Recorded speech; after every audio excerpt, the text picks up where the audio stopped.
Here is what I see when I look at your chart. I always want to start off by looking at the moon, getting an idea about the lineage you're from and those basic comfort needs and your moods and all of that. And then I look at the rising sign and see what is it that you're here to learn about, the mystery schools that you've come to master. So, Aquarius moon is going to be somebody who is really highly intellectual, very different than their family, and often feels very like way more intelligent than most of the people they were around, and connected, really connected with cosmic consciousness.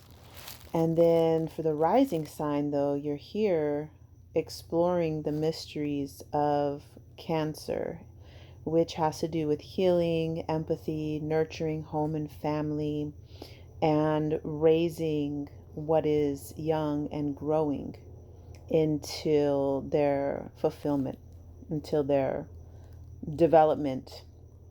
It's like practicing with a garden, planting seeds, helping them grow, not being overbearing, but not ignoring them. It's like that fine balance of tending to what is young and growing. And then to focus on the question you were asking, here you have Moon and Lilith together in the 8th house.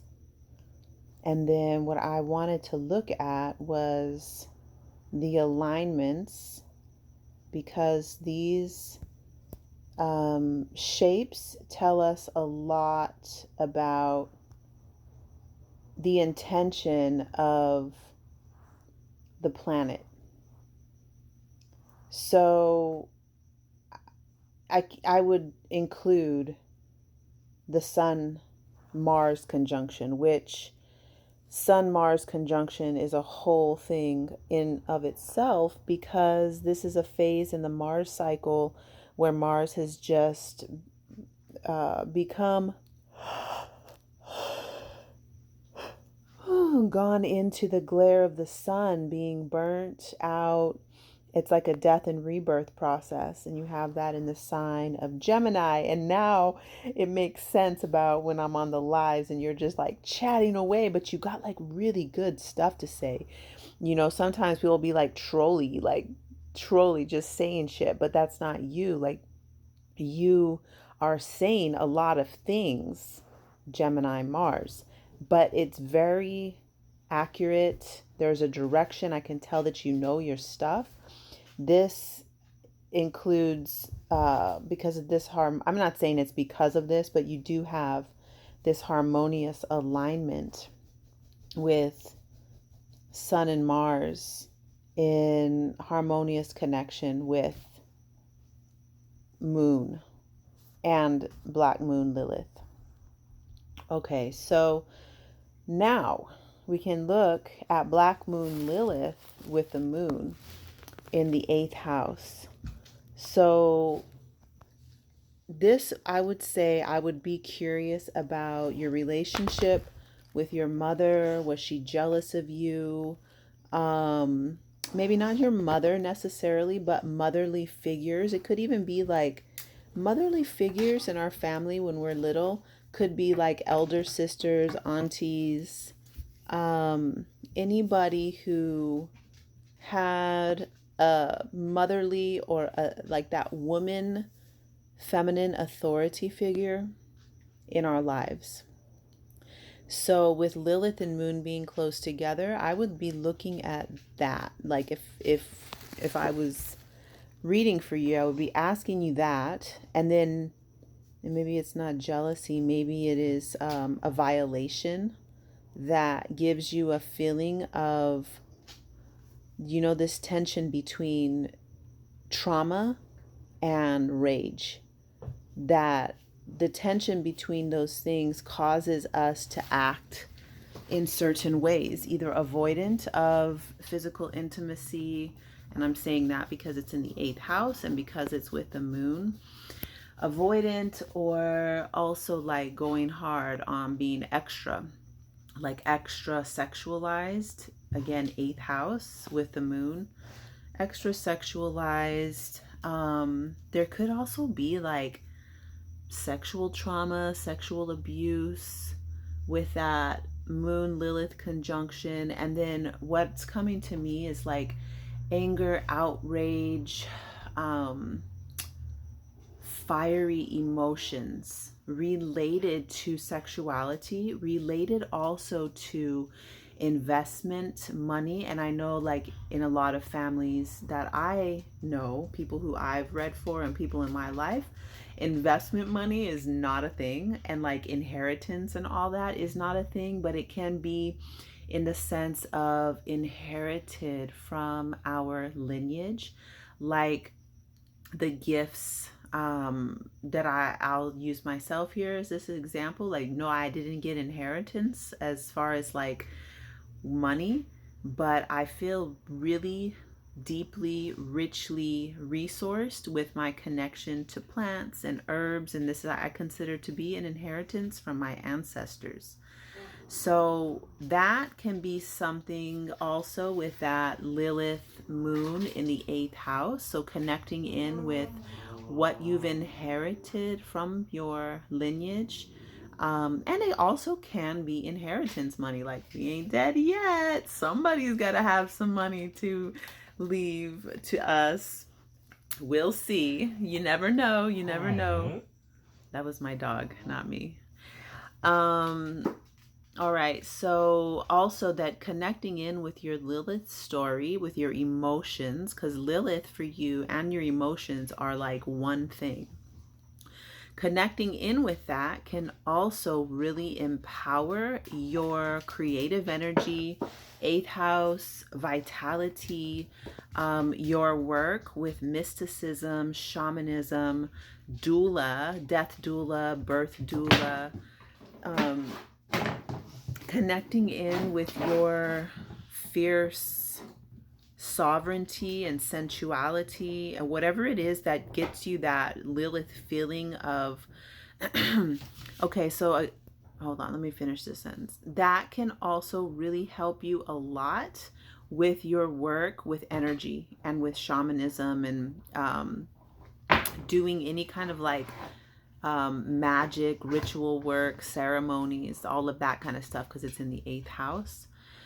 And then the next thing I was going to say is like, you really need to look, and I don't like to say you really need to look, but I'll say this really helped me in working with my Lilith.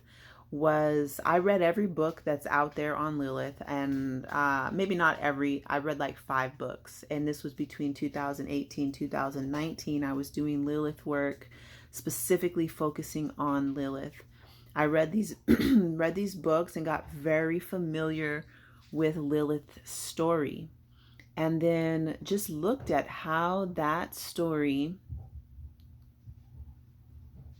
mirrors some of the story of my life and how I responded to the trauma, the ostracization, the rejection, being put out of society. Okay, for you with this eighth house and next to the moon, it can have a lot to do with your femininity and your sexuality. And because it's in Aquarius, it's also very strange and otherworldly, super intelligent, but also super sexy. So it can be very intimidating for people who know you and who are with you or looking at you. And I really have a sense that you likely feel a lot of the times very unusual and weird, and like the depth that you have is unmatched in your relationships. And I don't I don't necessarily know that, because looking at the 7th house, your 7th house doesn't have a lot of constriction in it. It seems very open, so relationships might not be the issue, like as far as like being met. But I feel like this is a very strong part of your chart because of that harmonious aspect with the sun and Mars. So this can also come off as very, I'm saying intimidating because people can be intimidated, but not to get it confused with, like, I'm not saying that you are intimidating. You know what I mean? Like, this is a strong energy. Like, when you pop in the chat, I'm like so happy to see you because I feel matched by your intelligence and your knowledge and your wisdom. But that also gives me the feeling like that is a rare gem. That is a rare thing, and it can be intimidating for people. So just to keep that in mind, but not to change. You know what I mean? But definitely look into that. I can refer you to some of the ones that I thought were the best of the books that I read on Lilith. There was one that was called Glam Witch, which was such a stupid name, but that book was amazing. It actually had very good information on the Lilith story, and then it had a lot of like things to do, like ritual, actional things to do to get us really embodied with Lilith in our own unique way, so that it's not like just following Lilith's story, but more so doing it in our own unique way. So the next thing I'm looking at here is that Lilith is not Lilith, that's 18. That's not super close.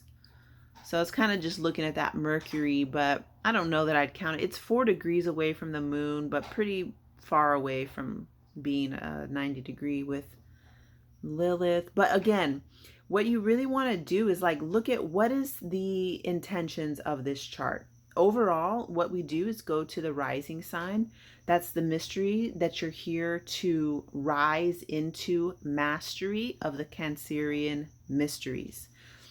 First and foremost, and then North Node, you have, I marked it out. It's right there at 25 degrees of Gemini. You probably know that. And so it's also in the 12th house. So that North Node being in the 12th house, and then Cancer rising, it's like you're learning, you're here to learn how to be a keeper of feminine wisdom, fertility, creativity. Like, you got to think about Cancer season, summer solstice, the most sexually creative time of nature, where everything is just fertilized and popping off, and like skirt season and like sexuality is at its peak in Cancer season. And then also 12th house North Node is going to be doing those Cancerian mysteries for the purpose of spirituality, collective consciousness. So it's almost like being a conduit for birth, fertility, regeneration of our collective consciousness with that North Node in the 12th house. So keep those things in mind when you're looking at any aspect on your chart, but especially when you're looking at this Moon Lilith conjunction that is in a harmonious alignment with your Sun and Mars. So now putting it together with that Sun and Mars, there needs to be action around this intensity and rage and desire and passion and so in the Lilith story, Lilith is the form of the feminine who is completely non-negotiating. So what are your non-negotiables in life? And how are you shining those out? Because it's in a harmonious alignment with the Sun and Mars. That is part of an assist that you get from the cosmos in your overall vitality, because Mars and Sun talks to us of our overall vitality, our passion, and our drive.